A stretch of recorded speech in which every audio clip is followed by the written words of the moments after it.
புரியலப்பா.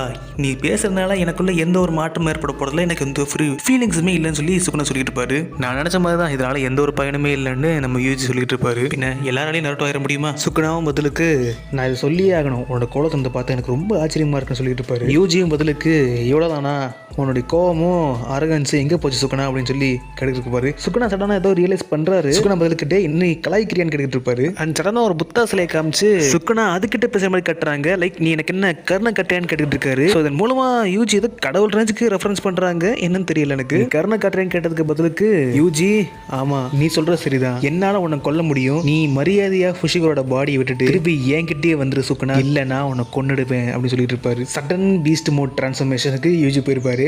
இதெல்லாம் பார்க்கும்போது என் பெரிய பையன் சட்டி போட்டு வந்தா நீங்களாம் காலிடான்னு பில்டப் பண்ற மாதிரியே இருக்கு. யூஜிக்கு பில்டப் பண்ணிட்டு பண்றாங்க, கடைசி எதுவுமே பண்ண மாட்டாங்க. சரி பார்ப்போம்.